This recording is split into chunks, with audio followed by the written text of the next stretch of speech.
Hi guys, my name is Bill. It's my honor to be here.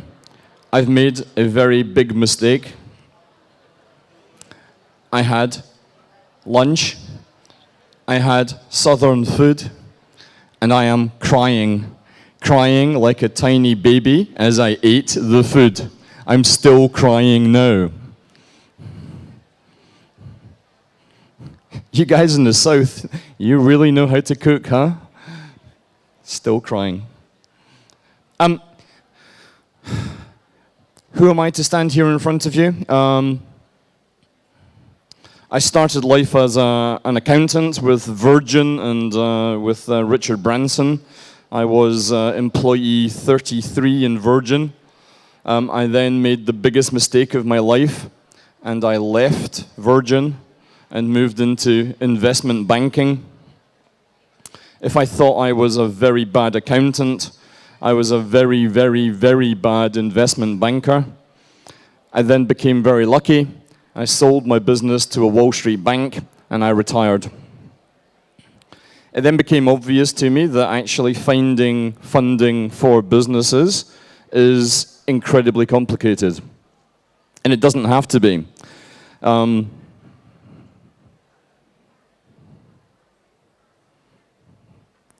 I suppose I should start with what Angels Den does.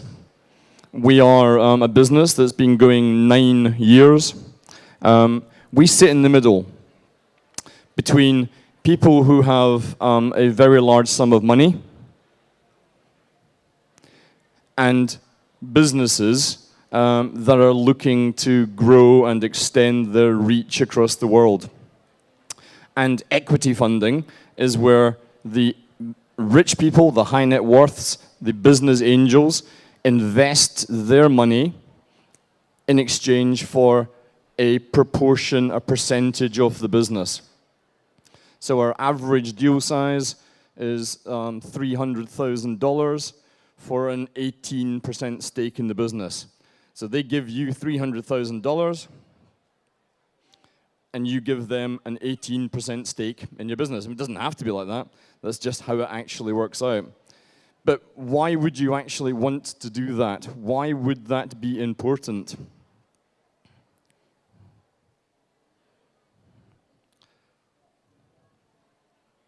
No one is more surprised than me that 9 years later, we're in 10 countries across the world, and we have 17,000 angels at our disposal across the world. So that's 17,000 people who have a minimum amount of 500,000 US dollars that if they lost it, they would be upset, but it wouldn't kill them, like the lunch did to me. They'd be upset. Last year, we did slightly over 5,000 business pitches. So if anybody wants to come and talk to me about how not to pitch your business, then I'm an expert. If anybody wants to come and talk to me about what the business plan should look like, then I'm an expert. If anybody wants to know a whole bunch of things, I can tell you. But here, I'm going to tell you about why some companies get funded and why companies do not get funded.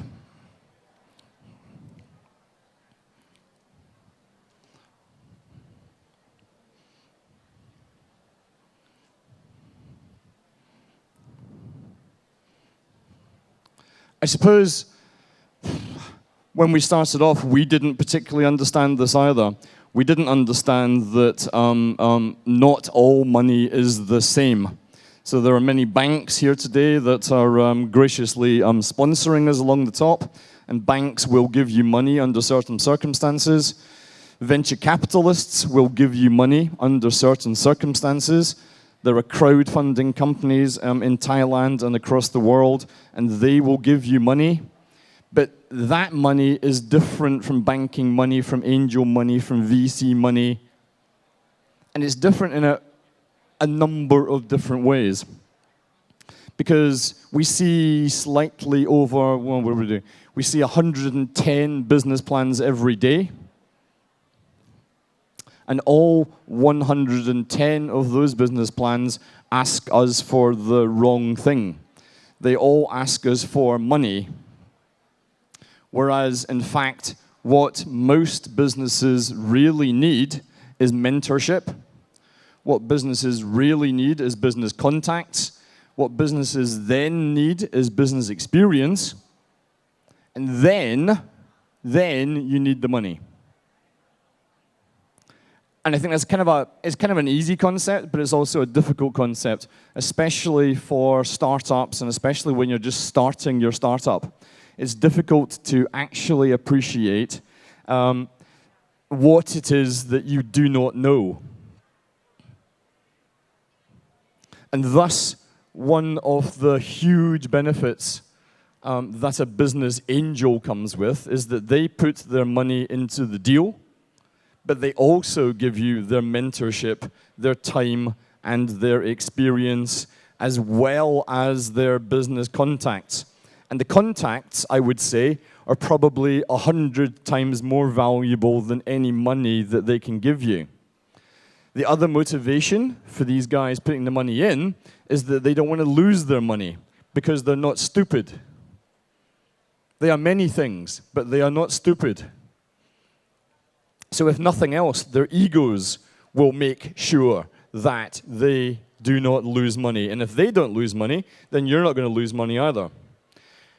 And I think it's a difficult concept, as I say. I think it's because people don't understand, as I say, what it is that you don't understand. And that's why people like me fly across the world from London. Don't get me wrong, I'm enjoying myself. It's great. Even though my head hurts this morning. Thank you, Adam. Yeah, I'm still crying.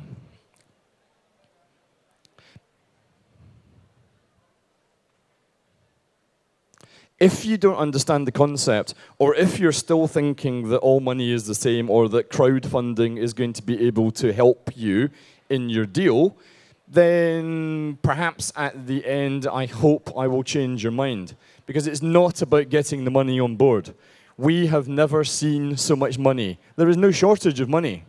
Absolutely no shortage of money. In 9 years, we've never seen so much money.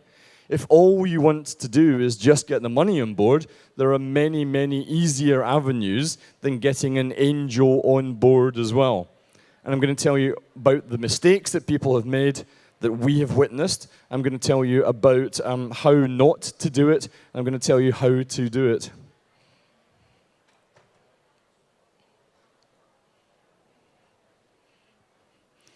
I'm an entrepreneur. That means I'm attention deficit. That means I get bored very easily. That means I don't particularly like detail. If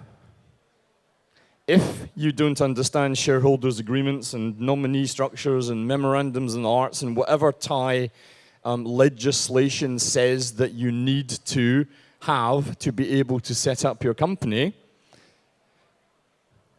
then you will probably fail. It is crushingly boring. Any lawyers in here today? Even lawyers will admit it's crushingly boring, but it's absolutely essential. This is your company. This is what you're going to spend the next 4, 5, 6, 7, 8 years building. And if you don't understand the legal documents that are behind it, then you will die. And die a horrible death. And you could set up, you can get the money on board very easily. That's not necessarily the difficult thing. The difficulty is, as with a pre-marriage nuptial agreement or any sort of contract, you only need to use it when things are going wrong. And when things are going wrong, you'd better understand what the significant parts behind it are and how legally that's going to affect you, especially when you're giving a proportion of your business away. Male entrepreneurs in the audience, get a lawyer that you trust.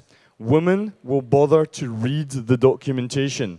Women have a very different sort of approach to setting up a company in as much as it is a part of them. They become emotionally attached to it in a way that a guy cannot understand. Women will read the documentation and then they will understand it. One of the reasons that women do not go into entrepreneurship to the extent, but I'm very pleased to see there's probably more female entrepreneurs in the audience than there are males, which is great. In Britain, it's about 14%. 14% of all the businesses are going to be set up by women. Women make much better entrepreneurs. They make much better angels. But we'll come on to that in a minute.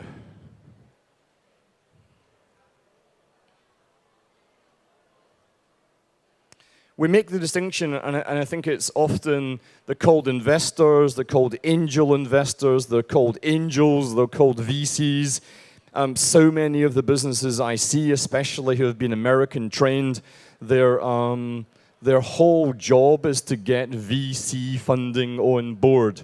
They really, really want to get VC funding on board, but often these people don't necessarily understand exactly what that means.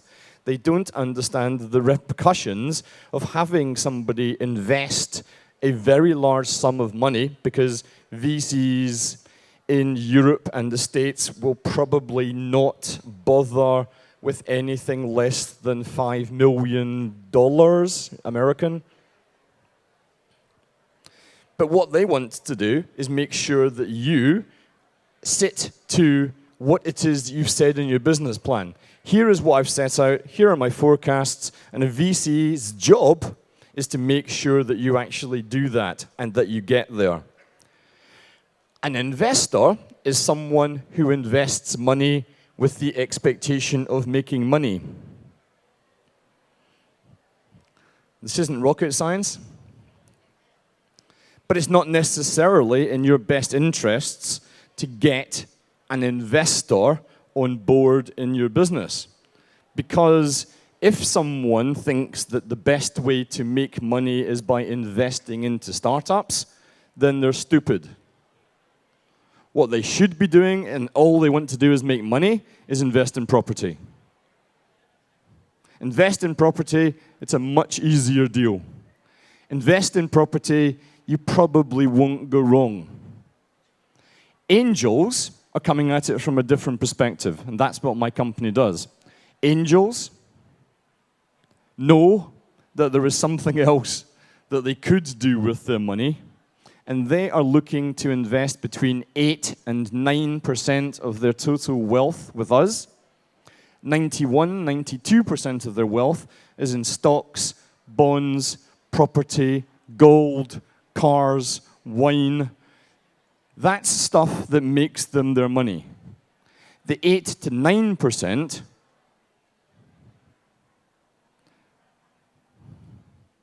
has a different motivation. And we'll cover that again. And it's important that you understand what the motivation of someone who's going to be a part of your company is. It's like employing a member of staff without a job description. It's like employing a member of staff. You don't know what they really want to do. If you're going to get an investor or an angel on board and you're not sure what their motivation is, you're stupid. And you will die. And you will go out of business. Nothing wrong with that. Nothing wrong at all about going out of business. But if you want to go out of business, this is a very good way of doing it.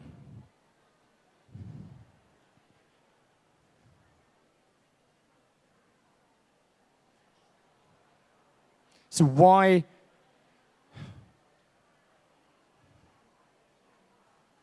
do angels invest, I suppose, is the $64,000 question. It took us 22 months to figure that out. And for 22 months, we assumed, which is the enemy of all entrepreneurship, we assumed that angels were investing to make money. And then we did something very clever, which allows me to fly around the world and address wonderful audiences like you, so I can show off and see how clever I am. To find out what their motivation for investing was, do you know what we did? We asked them, why are you investing? We had 2,100 angels at the time. Making money came in at number 3. I've told you already, if you want to guarantee making money, invest into property. Number 2 was about giving something back to younger people, not allowing you to make the mistakes that they themselves have made. Because 91% of them are male, is going to be ego.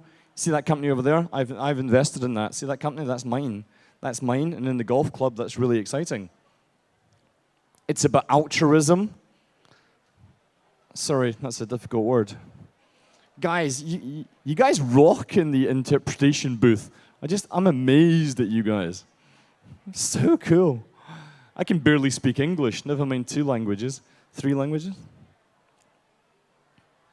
But the number 1 reason, so number 2 was that collection of things and a whole bunch of other tiny little things, but that was effectively it. The number 1 reason that angels are looking to invest into your business is that this is what gets them out of bed in the morning. And across the world,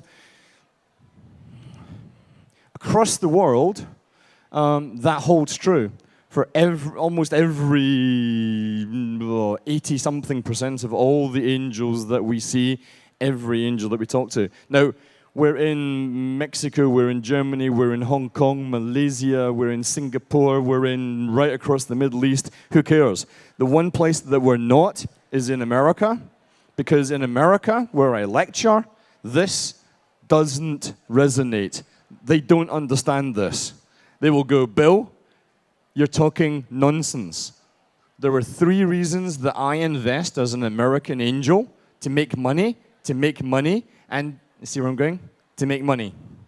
The only reason that Americans do it. And that's fine. It's not necessarily a bad reason.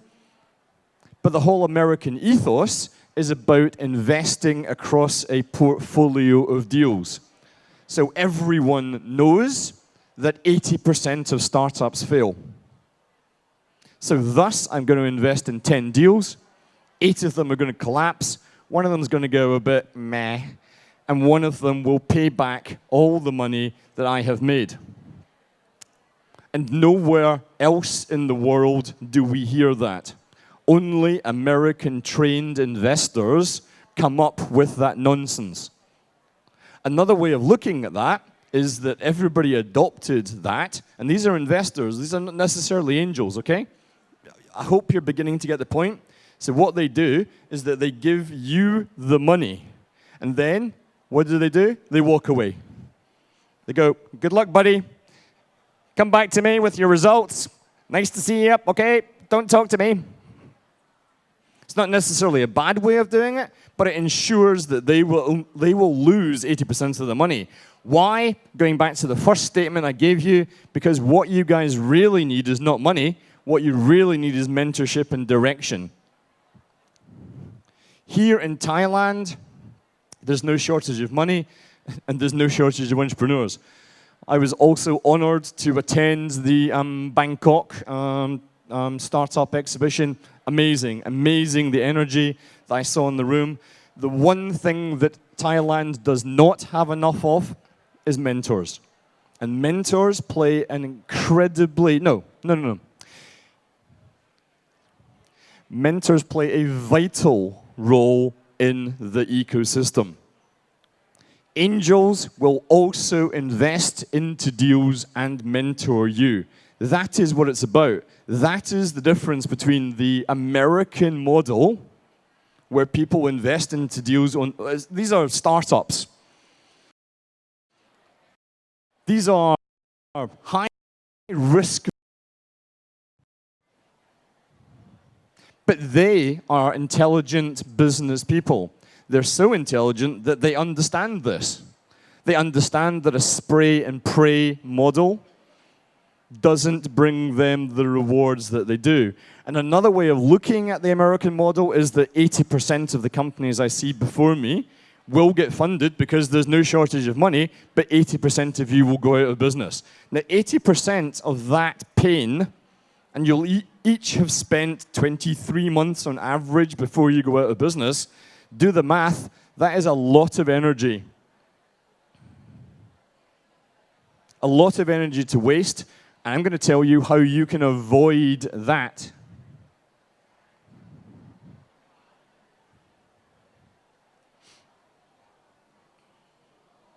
As I say, we see 110 business plans a day. 60, 70 of them are going to be just ideas. I've just got an idea. Go away. It's a lovely idea, but ideas are 10 a dime. No one, very few people are going to fund an idea. The difference between a business and an idea is that you have attached controls, systems, and processes to your idea to monetize that idea. You are able to get sales on board. If you haven't got sales yet, it's going to be very difficult for you to attract the money that you need to grow. And then people say, do you know what? I actually need to get the funding on board so I can get the sales. How can I do that? Welcome to the world of entrepreneurship. No one said it was going to be easy. If it was that easy, everyone would be doing your startup. Seriously. You need to bootstrap. You need to get your friends and family. You need to use your savings. I don't have any savings. Then you're never going to make an entrepreneur. Or it's going to take you a very, very long time. You need to get to a stage when you've got sales. If you don't have sales, then you would have to sell a proportion of your business at an inflated rate. You would have to give away more equity in your business than you should to de-risk it for an investor or an angel. Why would an angel invest into your business just because it's a good idea when he could invest into a business that's done the most difficult thing you guys will ever do? And the most difficult thing is sell something. Sell the first piece of product, the first thing you can actually do. By far and away, the most difficult thing. And I'm not talking about minimal viable products. I'm not talking about pivoting and lean startups and whatever. Just sell something. If you haven't sold something yet, then you need to direct all of your energies to actually getting there. Otherwise, an angel's going to find it very difficult.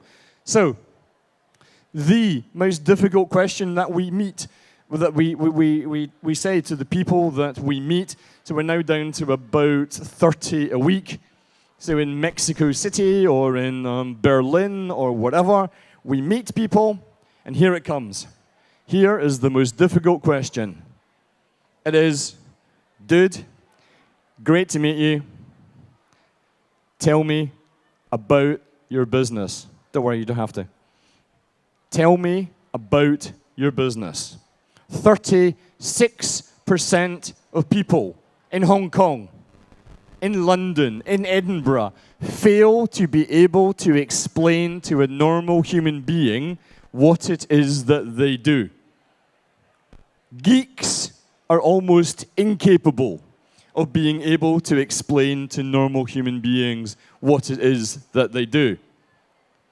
And it is as if a verse from the Quran has hit them in the head when they go, what? You mean someone has to understand my business before they're going to invest? They're going, yeah. I mean, yeah. They're going, wow. Oh, when you put it like that, oh, I never actually thought about it like that before. So people have to understand. Yes. Yes, they have to understand your business. 36% of people. Geeks, Then comes academics. The number one piece of advice for academics looking to raise capital: get someone with communication skills to do it for you. Incubators are a vital part of any ecosystem. I am so pleased to see what is happening here. And once again, it is very easy to set up an incubator. Badly, incubators are the beating heart of any entrepreneurial ecosystem. The number one thing that every incubator will teach you on to even get into the incubator, what do you have to do? You have to be able to explain to people what it is that you do. I sit and judge. I'm judging on the beach. I'm looking forward to that. Yeah. I've got shorts as well. It's going to be cool. I judge lots of incubators, lots of panels about taking incubators on, all right across the world. That's what makes me such an interesting person. I've met 3 companies over there who couldn't explain what they did. Couldn't explain. Geeks will go, it's an HTTP Cerulean-based overhead camshaft. Shush! Shh! I don't want to hear anymore. I would rather die than listen to anything else you are going to tell me, because I just don't understand it. In incubators, whilst they're a great thing, they're also a bad thing, because people living in that paradigm all learn to talk a funny language that only they understand. Fintech incubators that I spend too much time in, I have no idea what they are talking about.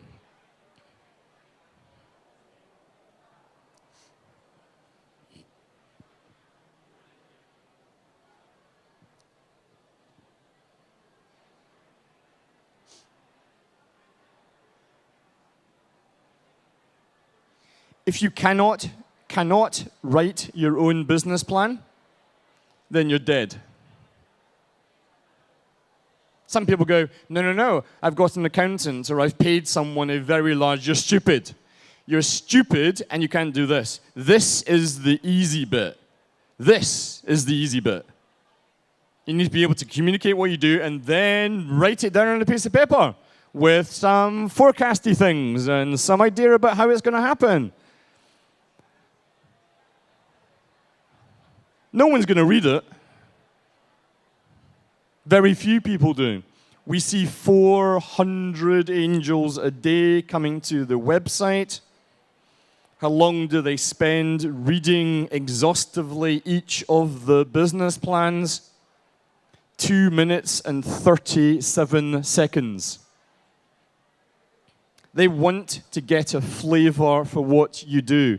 You have to grab their attention. If you cannot grab your attention, 2 minutes and 37 seconds is about the amount of time it's going to take you to close your first sale as well. You're not going to be able to communicate to your client base.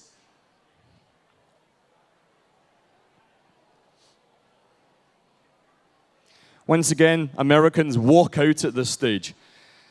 I lecture at Harvard and MIT, each one of which spends 5 months and 7 months on the numbers in your business plan. Actually, how to write. Don't bother. Do not bother with the numbers.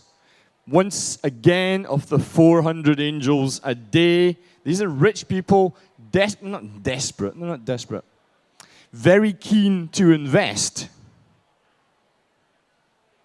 6 of them, 1.5%, bother to look at the numbers on the business plan.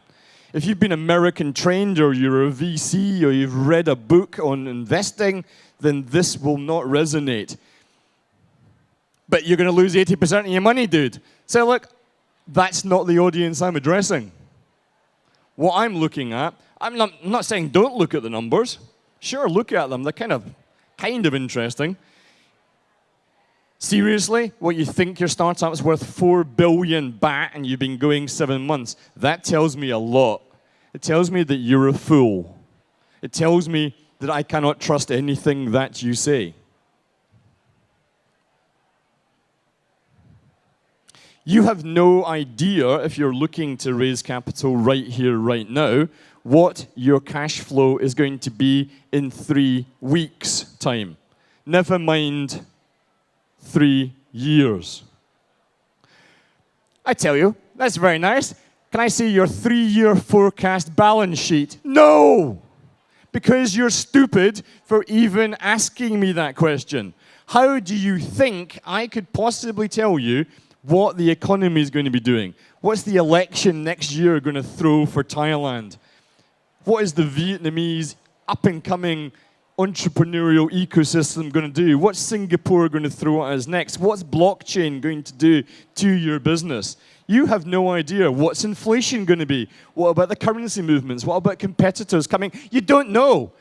But you're not expected. Well, you have to come up with a best kind of guess. It's kind of useful, but do not spend hours and hours on what-if Excel spreadsheets unless you want to fail.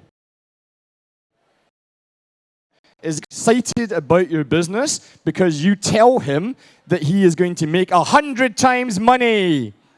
And we get them 20 of those a day. I'm going to make 100 times money. No, you're not. No, you're not. And also, you're completely and utterly missing the point. Going back once again, see how I've cleverly dovetailed everything together? If an investor is looking to just make money on a deal, he's not a very clever investor. There are much, much easier ways to make money. If someone tells you that the best way he can think of to make money is to invest into an idea, that perhaps gives you an idea of the quality of advice he is going to give you as you move forward with your business.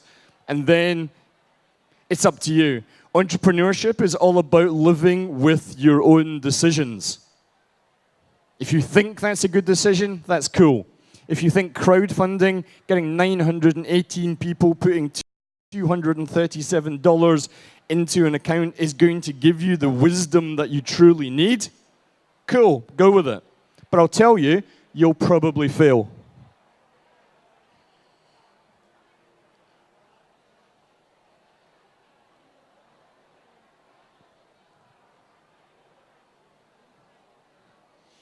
We've got 5 offices in Mexico now. They're all starting to get infected with the American disease of valuing your startup at a ridiculous level. Having no particular basis in truth or fact. But hey, everybody else is doing it, so why don't we? Well, there's a number of reasons. But the biggest one is that when it comes to raising your next round of money, and you've disappointed, because you will disappoint, most businesses do on their first round, you look back and see the nonsense that you wrote down for your forecast sales from a year ago. Raising money at a higher level is going to kill you. It's not going to kill you. That's not true. It's going to really hurt, because the investors that have invested at 100, say, now have to invest at 70. That means they take a loss. That hurts. That hurts and begins to diminish your credibility.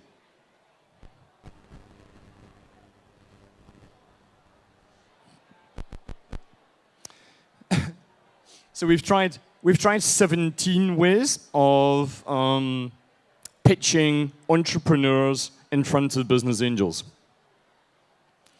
And there are 2 that work particularly well. The one that doesn't work, which seems to be prevalent across the world, is this, where I can see 1 person in the audience asleep and 4 people at the moment looking at their Blackberries, pretending that they're interested in what I'm saying. It's cool.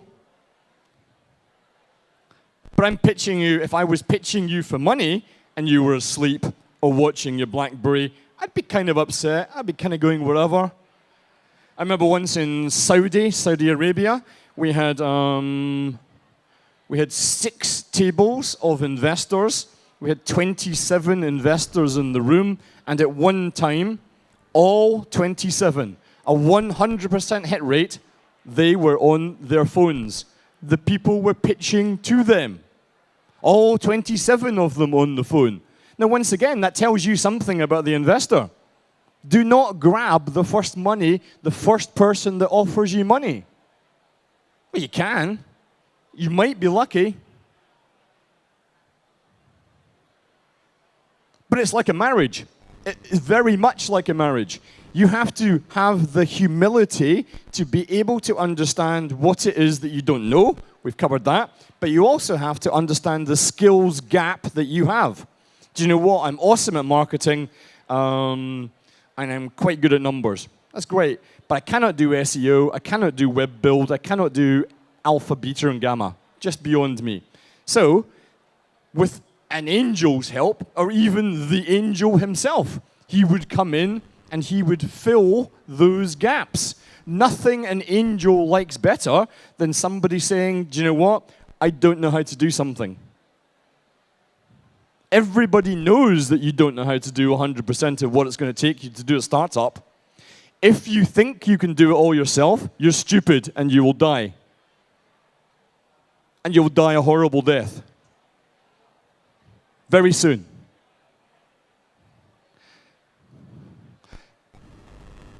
The most efficient way that we have found to pitch businesses is what we call speed funding. So we have 8 tables. Behind each table, there's 1, 2, 3 angels. No more. The entrepreneur sits down and has 4 minutes to pitch their business. 4 minutes. Some people go, no, you don't understand. My business is so very, very special. I couldn't possibly get out. The average time an investor takes to read the business plan, 2 minutes and 37 seconds. A 4-minute pitch. You can do yourself a lot of damage in 4 minutes. Also, a customer is not going to wait longer than 4 minutes. He's going to get very, very bored, and he's just going to sit and look at his BlackBerry. He's going to fall asleep. He's going to do whatever it takes. He doesn't care. 4 minutes. So, some of our investors who've invested in 80 or 90 deals, do you know what they tell us? They say that they have made their minds up about whether or not they are going to invest as the person is walking towards them. You're wearing glasses. Who's going to invest in somebody that's wearing glasses? You're not wearing glasses. Who's going to invest in that? You're a girl. Who's going to invest in a girl? You're a boy. That's ridiculous. You're not making eye contact with me. Why are you not making eye contact with me? You've got 1, 2, 3 seconds to give me a business card. Dude, is that how you behave in business? I'm totally out. Your breath stinks. Stinks. I don't want to sit in an office with you for 3 years with somebody with stinking breath. Because guess what? I don't need to do this. Underarm deodorant, just saying, would have been a really good idea. Anti-dandruff shampoo would have been an excellent idea. It looks like your mummy dressed you in the dark this morning. I don't want to hang out with somebody that just looks a bit weird, somebody that I don't particularly like. You've got clammy hands. I don't want to hang out with somebody who's got clammy hands. So they trust us to the extent that each of the businesses is going to be a good business. We've been doing this 9 years. There's a lot of really intelligent people in the company, not me, who can choose businesses. The businesses are all going to succeed. So what does it come down to? It comes down to whether or not the person thinks he will get on with you. And remember the number one reason for him investing. The number one reason is that he is looking for something else to do with his life. He has made his money and he is now getting bored. I work in a very large bank. It's very exciting. but I've been there for 18 and a half years. And now, do you know what I'm just thinking? Or an increasing number of people are working for multinational companies, either computer companies or FMCG companies, and they're going, do you know what, I really want out. I want out in 3-4 years' time. So what I'm going to do is invest in this business, and that is going to be my exit route. This is something I'm actually passionate about rather than selling milkshake. Nothing wrong with milkshake. It's about getting your personality across. People often ask me, what should I wear to pitch? It's a cool question, but it's the wrong question. What you should wear to pitch is whatever you want to wear. If it alienates somebody, if somebody doesn't like your shirt, they're probably not going to like your business. Or they're stupid. You want to wear shorts and Crocs and flip-flops all day long? Don't pretend you're something else. Find the guy, girl, who wants to invest into a business where the founder wears Crocs and T-shirts and wherever. I don't like the fact that you're wearing Crocs and T-shirts.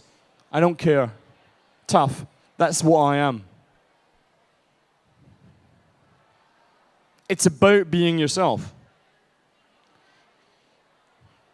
I judged a business plan competition in Geneva, in Switzerland, and it was one of the world's top incubators, and they're all over the world. And this was the best of the best deals. So it was the best of the best deals. It was a $200,000 prize to the people that won.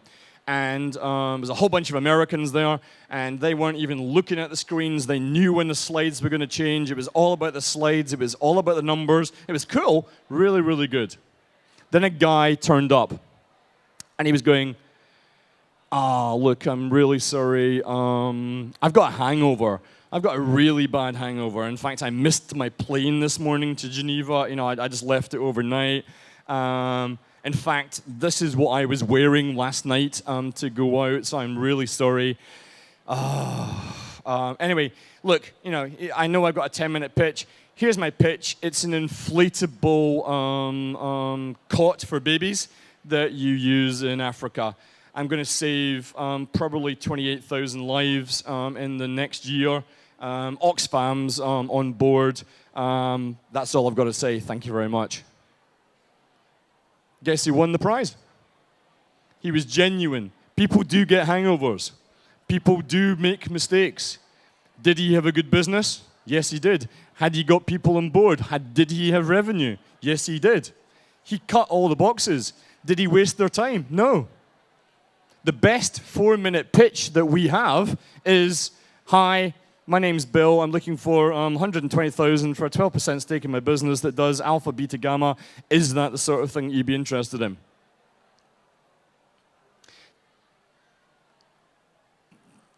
Bit risky.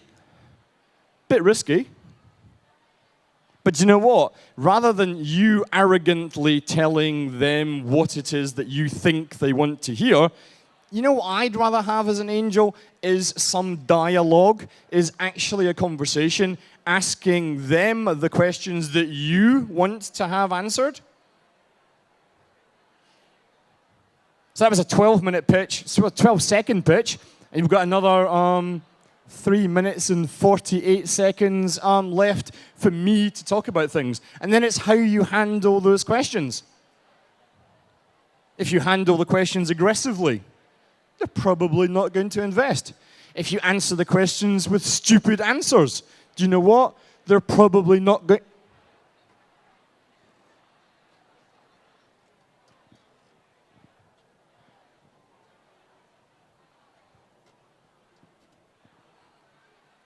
Do you have a competitive advantage in the marketplace?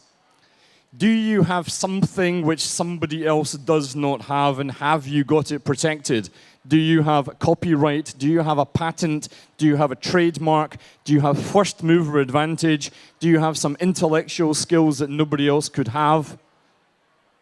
If you do not have those things, you do not have a business, and no one is going to invest. Why is no one going to invest? Because it is incumbent on the shareholders of Google to move into your market and kill you. Thank you very much for proving the market. It's very kind of you. Now we're going to do it much better, and we're bigger than you. Welcome to the world of business. Nothing wrong with that, but nobody said it was going to be fair. So many businesses that we see do not have a competitive advantage, don't have anything. I mean, they've got something, but they've got nothing that they can actually protect against somebody else coming in. Alibaba wants to do it, Alibaba's going to do it. And they'll do it better than you. And thanks for giving us the idea.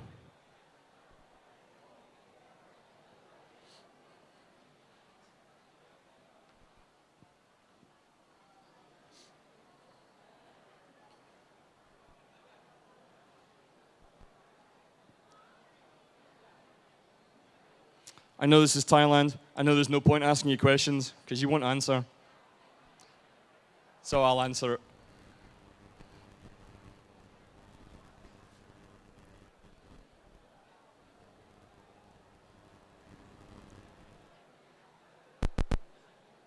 Setting up a business is incredibly straightforward. It is relatively easy. The most difficult thing about setting up a business is staying in business, is actually having what it takes. Is being, man, that sounds really simple. But having an idea, I hope I've impressed upon you that that's not a business. Having an idea that actually has processes and controls is going to be a business and will attract funding. But that's not it all either. The bigger part of it is that you need to work on 16 hours, Saturdays. You need to work on Sundays. I spent the last 6 months, I've had 3 days off, including weekends. And why? Because I'm stupid, but more importantly, because I'm passionate about what I do. If you guys are thinking of setting up a startup and you are not passionate about what it is that you do, don't bother. Just give in right now, because you will not make it. You have to find something that interests you, something that interests you so much that you're passionate about it, something that people actually want to buy. Call me old-fashioned.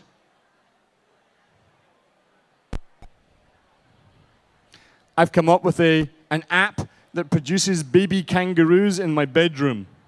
Wow, that is so cool. Yep, I have cracked the kangaroo genome. I've got its DNA. Dude, that is incredible. That's really cool. Just a tiny, tiny little question. Tiny question. Does anybody want kangaroos in their bed? I'm just saying. Does anybody want... Oh, but you don't understand how brilliant it is. It's brilliant. Yep.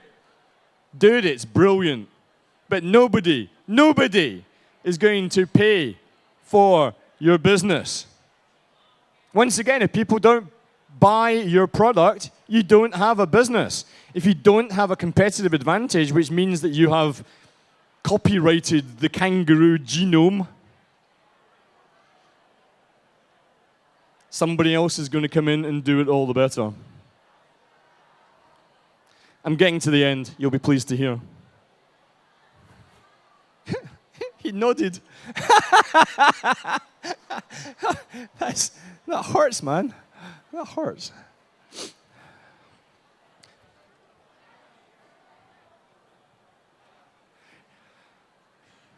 We've been going 9 years. We're in 10 countries.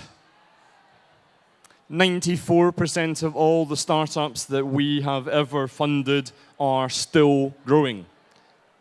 94%. Producing an average 42% return for the investors that are looking to do it. Even I'm impressed. You look at the American model and you see that 80% of startups are going to fail. I hope that I have impressed upon you what the difference is. The difference is to not go for funding too early, to have that competitive advantage, and then to seek it from somebody who can add value to your business. Well, hey, you don't have to. You could seek it from anybody. But one of the reasons that half of the reason that the businesses are still going is that we understood, and it took us 22 months to figure it out, but actually what the motivation of these people really was, apart from Americans. You've got a good business idea, you've got it protected, you can communicate it effectively, fantastic. You're not spending too much time on the numbers, although the numbers look realistic, that's groovy. The guy gets that. The guy is buying into you as a person. He is looking into your soul. When they do due diligence, i.e. they come and look at what you've got and they test to see you've got the books and whatever, what is that really about? What that really is about is actually how do I get on with you as a person? Are you going to be able to help me do the things I want to do with my life? Because frankly, I'm a bit bored, or yeah, that'll do. You get the gist. The other half of it, and this took us 26 months to figure out, is that just because you're rich, and now I'm talking about the angels, just because you're rich doesn't necessarily mean you know how to value a business. Just because you're rich doesn't necessarily mean you know how to do due diligence, how to look at a company and see if it's a good company. Just because you're rich doesn't necessarily, oh, cool. Thank God. He's pleased. Doesn't necessarily mean that you know how to do that. So across the world, we train angels. We train high net worths how to be business angels because it's not intuitive. People don't just necessarily, because you made your money in retail, because you made your money in banking. We ran, 2 weeks ago, we had a session with Goldman Sachs, and they brought along banana derivatives, swaption traders, and masters of the universe. These guys were multi-millionaires. The reason that they will become good angel investors is that they had the humility to actually go, I might be a master of the universe up here, but I have no idea. I've got some idea, but I really need some help in terms of how to do that. So we super curate the businesses that we put in. 110 businesses, we might take one of them on. We then put on board experienced business people who themselves have been trained how to be better business people. Guys, you'll be pleased to hear my time is up. Thank you, translators. I love you. Thanks, guys. ค่ะต้องขอบพระคุณนะคะมิสเตอร์บิลมอร์โรนะคะนั่นก็คือผู้ก่อตั้งรวมทั้งยังเป็นผู้บริหารระดับสูงนะคะของ Angel นั่นเอง Thank you very much for your gladly information Mr. Bill Morrow founder and CEO Angel Thank you for challenging us today